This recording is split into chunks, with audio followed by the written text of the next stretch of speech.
This story of the sermon I'm preaching is called The Theology of a Dead Dog. The Theology of a Dead Dog. You see, in this story that you saw on the cartoon, King Saul is now dead. King Saul is dead and gone. David is now the king of Israel. David is the king of Israel, but Saul had a son whose name was Jonathan. David became real good friends with Jonathan.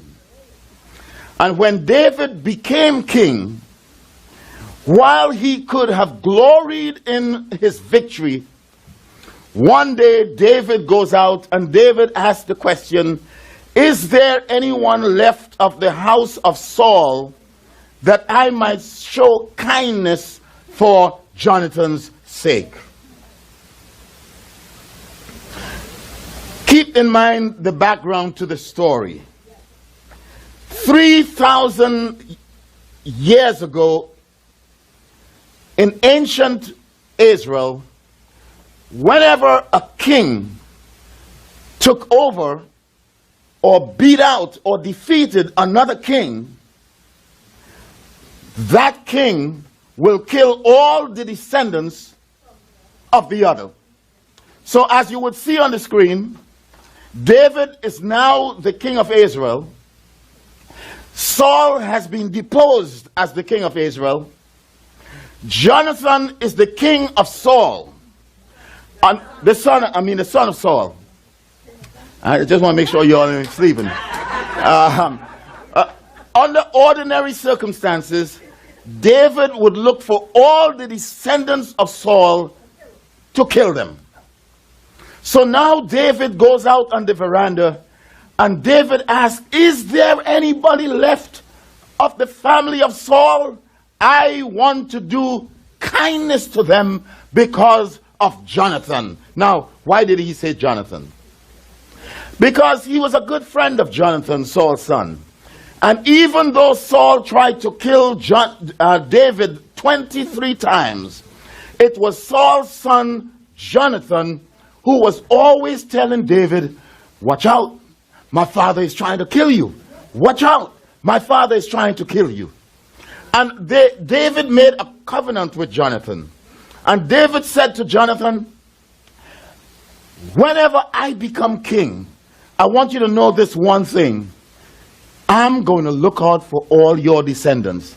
I'm going to look out for your people. So David remembers the covenant on this day. And David says, is there anybody left? I know everybody is hiding. I know Saul, all of Saul's people are hiding. But is there anybody left? And there was a servant of Saul by the name of Ziba. And Ziba comes and Ziba says, yes, I know there is somebody. I know there is somebody left. Somebody left. His name is Mephibosheth. You have to be careful how you say that word. Especially if you have dentures. It's Mephibosheth. And he says, Ziba says, yes, there is one person left. His name is Mephibosheth. He lives in a place called Lodibar. He is hiding in Lodibar. He doesn't want anybody to know that he is in Lodibar. He is ashamed of himself. Why is he ashamed?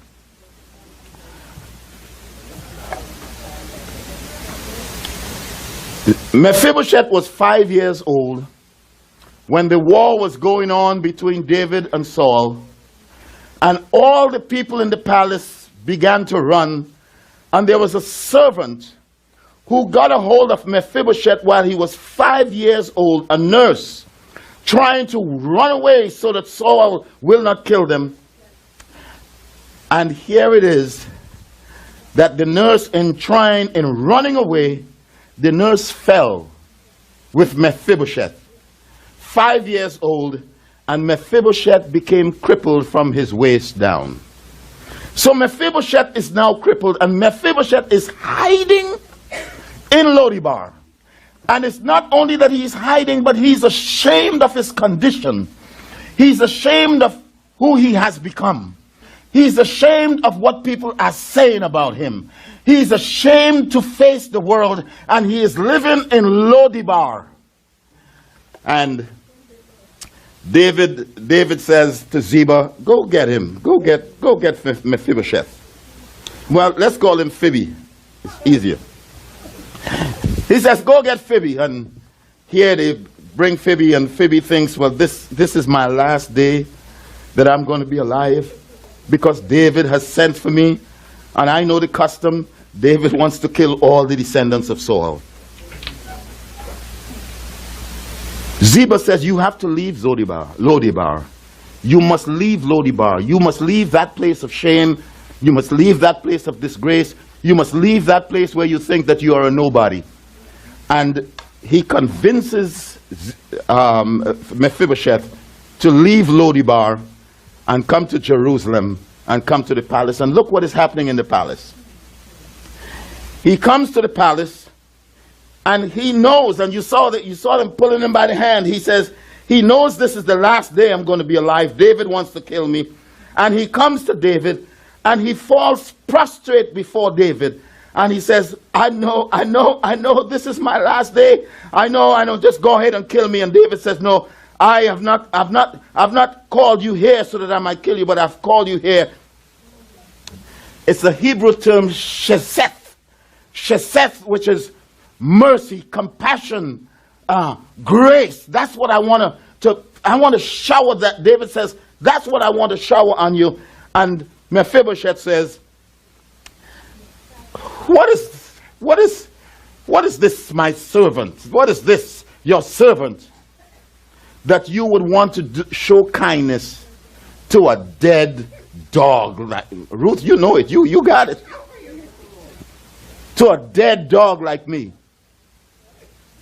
And that's why this week I was thinking about this, and I thought about I must develop a theology of the dead dog. For 3 reasons. First of all, I think that every one of us, sometime in our life, felt like a dead dog. Sometime. It may not have been yesterday, but sometime it might be 20 years ago. It might be 10 years ago. It might be 3 years ago. But sometime in your life you felt like a dead dog. Secondly, I am developing a theology of a dead dog because if you have ever felt like a dead dog, you would always find a Lodibar where you go to hide. Come on, somebody. And you stay in Lodibar. You don't want to see your family. You don't want to see your children. You don't want to see nobody, because it's in Lodibar you go to hide, and you say, my gosh, I'm in Lodibar. I'm going to endure my Lodibar. But thirdly, I'm developing a theology of the dead dog because, number one, sometime in our life we felt like a dead dog. Number two, when you feel like a dead dog, you go to Lodibar. And number three, sooner or later in Lodibar, you ask the question, how can I get out of Lodibar? Amen. Sooner or later, you get sick and tired of being sick and tired. Sooner or later, you say, my God, I got to get out of Lodibar. How do you get out of Lodibar? So let me give you 6 things that I've developed in terms of the theology of the dead dog. And hopefully it would help somebody who feels like you are in Lodibar today to get out of that Lodibar. Maybe it might just help somebody who has felt like a dead dog. Maybe it might help you to understand quite well that you don't have to stay in Lodibar. You can get out of Lodibar and get over to Jerusalem.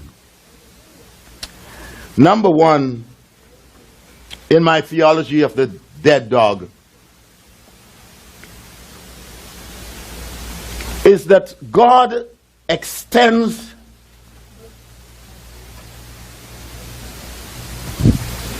you right? All right. One of these days I'll have to come to you and ask for all the notes for all my sermons so that I can write my book. Number one, God extends undeserved kindness to us all. Notice I says undeserved kindness. Not kindness that you deserve, but kindness that you don't deserve. That's my theology. God extends kindness, undeserved kindness. And this is what Mephibosheth couldn't understand. Mephibosheth couldn't understand why you want to do any kindness to me or for me. I haven't done anything. Well, you know, the kindness of God is not conditional. The kindness of God is unconditional.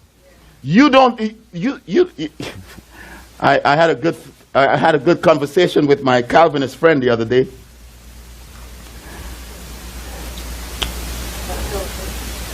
Yeah, I'm still on my first point. I told you we'll be here for 2 hours. But I had a good conversation with my friend the other day, and he was talking about salvation and the old Calvinist concept. And he says, you know, how could you lose it? You didn't do anything to get it in the first place. And I said, oops, I got to go back and talk to God about that. But this salvation that we have gotten, I'm so glad that we haven't done anything to gain salvation. It was 2,000 years ago that God did this thing. This salvation is nothing that we have done to deserve it. God's kindness comes to us undeservedly.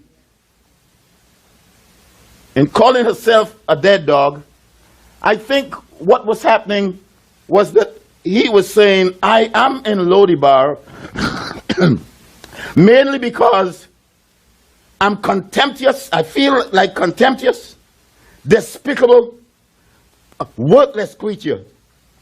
He knew that he was unknown, a man of no consequence to the king. He was crippled in both of his feet. He could give nothing to benefit David. There is nothing that David can gain by him coming into the palace. But yet this is what God does to us, the undeserved kindness that God extends to us all. That's my theology. But it is because of the covenant that David made with Jonathan many, many years ago. David said to Jonathan, I am going to look out for you, brother. I will always. This is like the covenant that Jesus Christ made when he was on the cross, when Jesus Christ said, it is. Boy, y'all know your Bible. That's why I can say with confidence that God showers upon us undeserved kindness. Secondly, in my theology,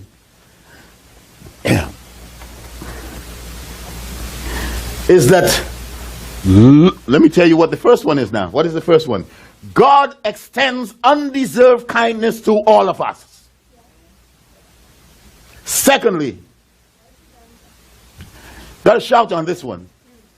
Secondly, Lodibar is not your final destination.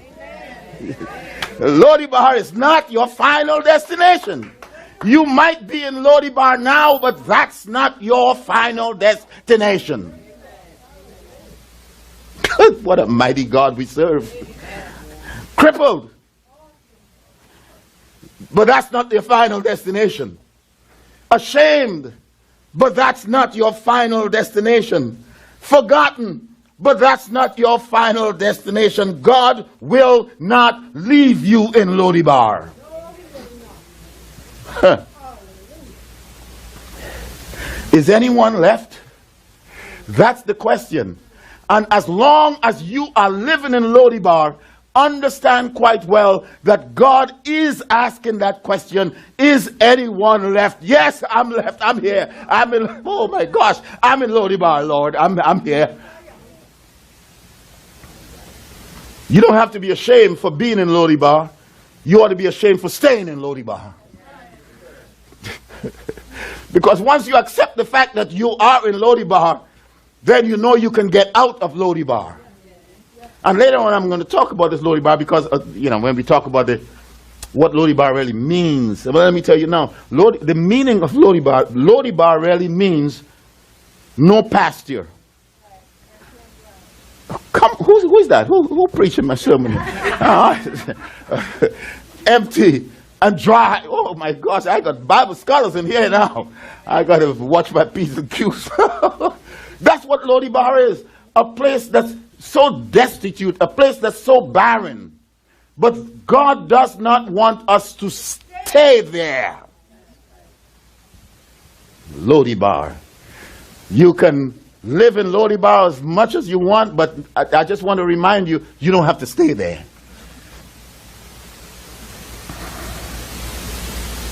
David's call to Mephibosheth went out because of this pre-existing covenant, which leads me to the third point, which is God redeems us from Bosheth. God redeems us. This is the third. God redeems us from Bosheth. What's the meaning of Mephibosheth? There were two people in that era that were named Bosheth. Saul had a son whose name was Ishbosheth. And here is a grandson whose name is Mephibosheth. Bosheth means shame. B-O-S-H-E-T-H. Bosheth means shame. The other son, Ishbosheth, Ish means man. Ishbosheth is man of shame. Mephibosheth is big shame. So here was this guy living with a big shame upon himself because his grandfather committed suicide. He's now crippled in both of his legs. He's living in a life of paralysis, really. Mental paralysis, emotional paralysis. It's a big shame. But God can remove the Bosheth from us. God can redeem us from that Bosheth. We don't have to continue to walk around with the shame. Remember what I said last week? I ain't all I'm supposed to be, but thank God I ain't what I used to be. I'm so glad that Bosheth is removed from me. Sound like I'm talking in tongues here. Bosheth, Bosheth. Come on now. But thank God, thank God that Bosheth is no longer a part of my name, but God is faithful that God will remove that.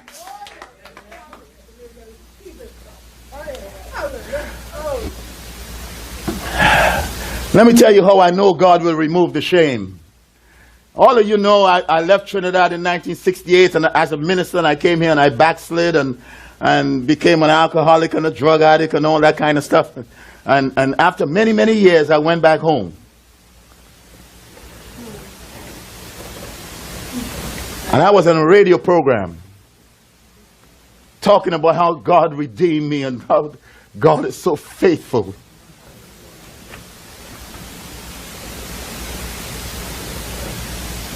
And a young lady who I remember so well in my Sunday school class from San Fernando got on the radio and tried to embarrass me on the radio. And she says, Brother Oliver, I remember you. I was 10 years old in your Sunday school class in San Fernando when you made an altar call, and I came and I knelt at the altar and I gave my life to Christ. And I thought you were the most perfect preacher I ever knew. And she said, I heard about you, and I heard that you left and you went to America and you gave up on God and you gave up everything and you lost everything you had and you became an alcoholic, and you ought to be ashamed. You hurt my heart when I heard all those things. And you ought to be ashamed coming back to Trinidad talking about you a preacher again. And on the air, I said to her, and let's call her Cheryl. I said, Cheryl, in the first place, I want to apologize. And if I were around, I would tell you, don't keep your eyes on man, keep your eyes on Christ. I said, that's the first thing I would tell you. But the other thing I will tell you is that I'm back preaching the gospel. Not because I want to preach the gospel, but I'm back preaching the gospel because I have to preach the gospel. I'm like David. Because when I was down in the alley and when I was down in the pits, I made a promise to God. I said, God, if you will ever get me out of this pit, I will spend the rest of my life preaching the unsearchable riches of Jesus Christ. I'm preaching not because I want to preach, but I have to preach. And it's because I have to preach that God has removed the bullshit from me. I don't have to be ashamed of what I used to be because God is faithful.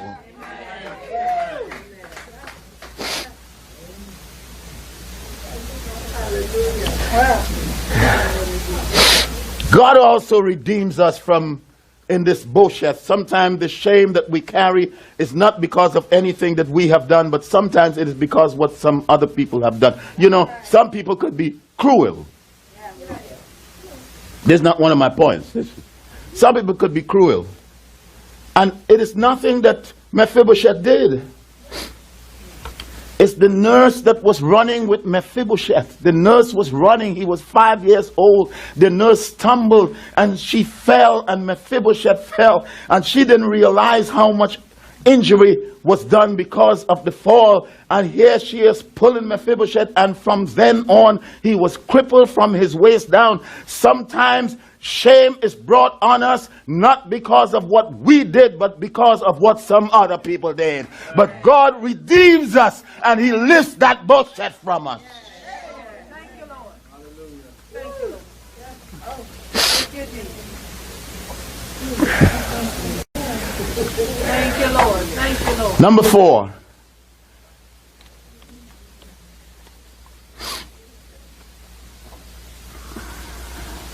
Come on.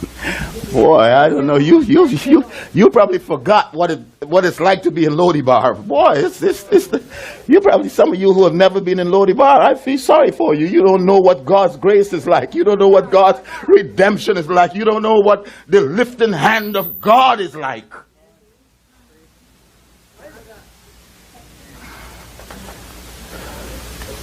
For number 4, I'm going to say, number 4, God always acts first. God always acts first. You know, we like to walk around talking about, I found the Lord. And I want to say, the Lord was never lost. Wait, what do you mean you found the Lord? The Lord was never lost. On Wednesday night, people get up and testify, I'm so glad I found the Lord. I said, shut up. You didn't find the Lord. The Lord found you. Because God always acts first. And we respond to the action of God. That's the way it is. We get it wrong. Oh, I was searching for God. I was searching for God. And I finally found, no, God has been searching for you and knocking on your door a long time. God always acts first. We react. Isn't it strange that Ziba knew exactly where Mephibosheth was? More than 20 years had passed. They had forgotten Mephibosheth, but Ziba, when David got out there and asked, is there anybody left of the house of Saul so that I can show kindness for Jonathan's sake? Ziba says, yes, there is one. God always acts first. Mephibosheth was not looking for Ziba, but Ziba was looking for Mephibosheth.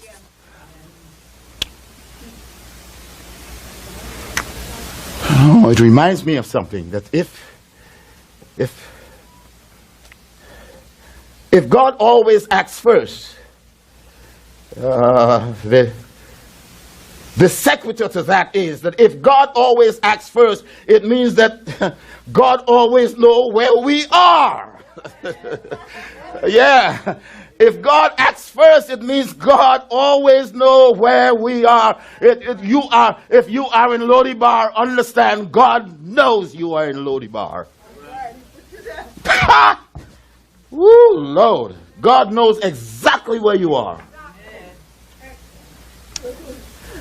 And my word to you is that stay there until Ziba comes to you. Stay there. Stay there.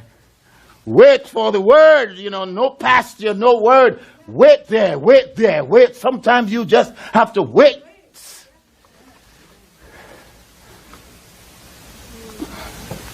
Stay there until your breakthrough comes, because your breakthrough is on its way. As T.D. Jakes would say, get ready, get ready, get ready, get ready, get ready. God is about to do something in your life. The initiative is always God's. Number 5.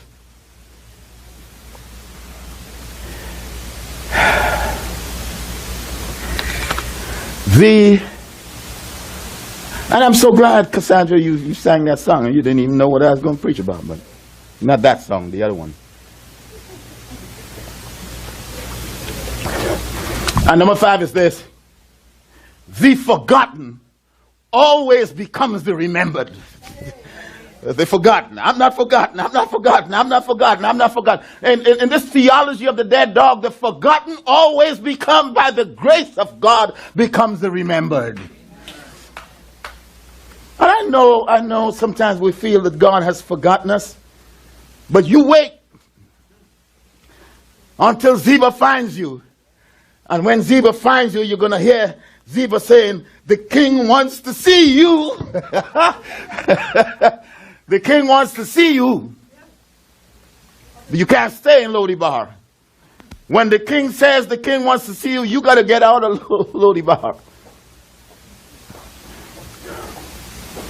The king doesn't want to kill you, but the king wants to redeem you. The king wants to transform you. The king wants to make you a prince. That's what when you hear from Lodibar, because let me just add this on. I'm not going to charge you for this. I'm just this. You can't get your blessing in Lodibar. That's not where you get your blessing.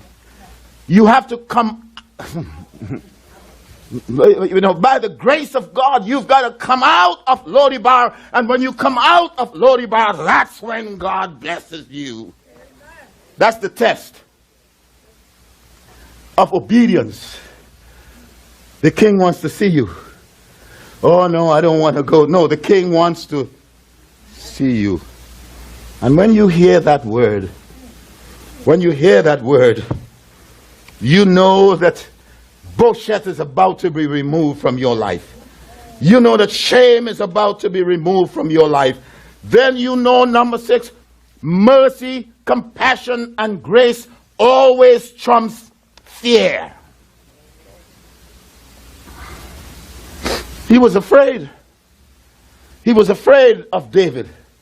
He was afraid that David might do what all kings usually do, is to kill the descendants of the previous king.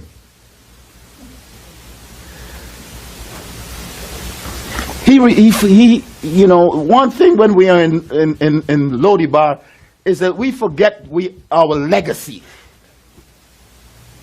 We forget who we really are in Christ. Sometimes we are beaten up so badly that we forget that we are little princes and princesses. We forget that. In Lodibar, we forget the claim that we have on God and the claim that God has on us. Sometimes we forget that.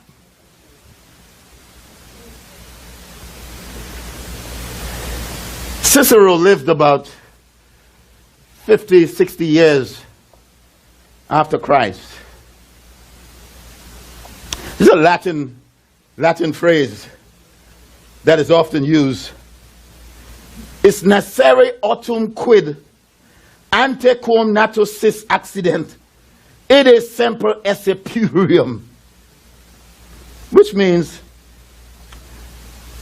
to be ignorant of the past is to be forever a child. If you forget your past, if you forget your legacy, if you forget your root, if you forget who you are, you will be forever a child. If you forget that God shed his blood on Calvary's cross for you, you will always stay in Lodibar.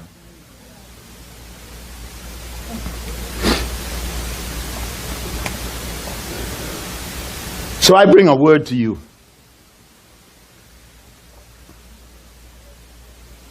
And the word I bring to you in Lodibar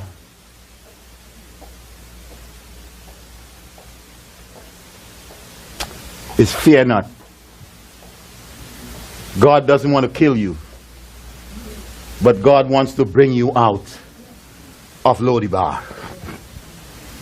And the only way God can bless you is if you go to the King. I know that you feel like you are nothing. And I know that you feel like you are nobody, but take me to the King. I know that you've been walked on. I know that you've been down so long that you don't even know which way is up, but take me to the King. You don't belong there in Lodibar. You belong in the King's palace in Jerusalem. Come out of Lodibar. There's nothing but death for you there. Come out of Lodibar. There's only defeat for you there. Take me to the King. Come out of Lodibar. There is no pasture there. Even in the valley there are green pastures. Come out of Lodibar to a pure relationship with God. Come out of Lodibar to victory over Satan. Come out of Lodibar to victory in Jesus. Take me to the King. God has something better for you. God has a way out for you. You don't have to die in Lodibar. You don't have to die in sin. Come out of Lodibar. Take me to the King.